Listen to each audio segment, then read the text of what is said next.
প্রশাসনিক আশ্বাসে বন্ধ প্রত্যাহার করেছে জেএআরসি এবং জেএসি। মূলত 24শে জুন তারা বন্ধের ডাক দিয়েছিল এবং যার কারণে প্রত্যেকটি রাজ্যবাসীর মধ্যে একটা দ্বিধা ছিল যে আদৌ কি হতে চলেছে, যোগাযোগ ব্যবস্থা কি পুনরায় ব্যাহত হবে।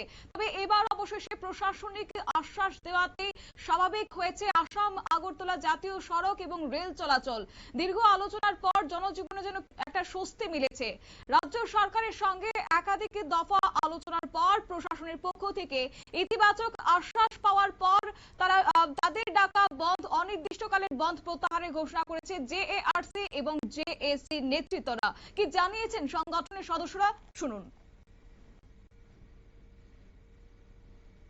অফিসারের সাথে আমরা আলাপ আলোচনা করেছি এবং আমাদের যে ডাউনলাইনদেরকে বোঝানোর জন্য আমরা একটু অবরোধ করতে হয়েছে। এখন আমরা আমাদের অবরোধ এখানেই সমাপ্ত ঘোষণা করছি।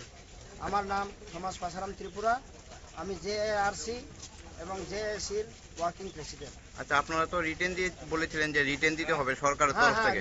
আমরা আমাদের রিটেন পেয়েছি, সেটা আমাদের যে মাইন্ডে পঙ্কে পঙ্কে মেনশন করা হয়েছে যে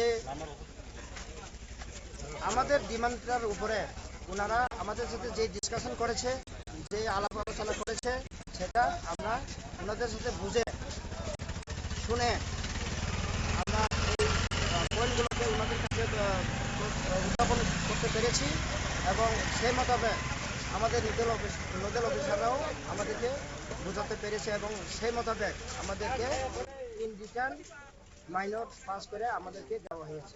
মানে রাজ্য সরকার থেকে রিটেন দিয়েছে আপনাদের? রাজ্য সরকার নয়, যারা nodal officer on behalf of the head of the administration, ওনারা এসে আপনারা শুনলেন জেএআরসি এবং জেএসির ওয়ার্কিং প্রেসিডেন্টের বক্তব্য এবং তাদের দাবি হচ্ছে যে বিভিন্ন দাবি এবং উদ্বেগের বিষয়গুলি গুরুত্ব সহকারে বিবেচনা করা হবে বলে প্রশাসনের পক্ষ থেকে আশ্বাস দেওয়া হয়েছে। সেই আশ্বাসের ভিত্তিতে আপাতত আন্দোলন স্থগিত রেখে বন্ধ প্রত্যাহারের সিদ্ধান্ত নেওয়া হয়েছে বলে জানিয়েছেন সংগঠনের নেতৃত্বরা।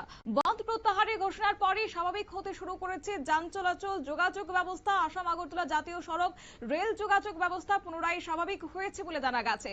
তবে সংগঠনের নেতৃত্বরা স্পষ্টভাবে জানিয়ে দিয়েছেন যে সরকারের দেওয়া আশ্বাস বাস্তবায়নের অগ্রগতি নিয়ে তারা পর্যবেক্ষণ করবেন। আপাতত বন্ধ প্রত্যাহারের সিদ্ধান্তে রাজ্য জুড়ে স্বস্তি ফিরলেও আগামী দিনগুলিতে তাদের প্রশাসনের পদক্ষেপের দিকে কিন্তু সংগঠনের নেতৃত্বরা নজর রাখবেন বলে তারা এদিন সাংবাদিকদের মুখোমুখি হয়ে জানিয়েছেন। নিয়ে নিচ্ছি ছোট্ট একটি বিজ্ঞাপন বিরতি, সঙ্গে থাকুন।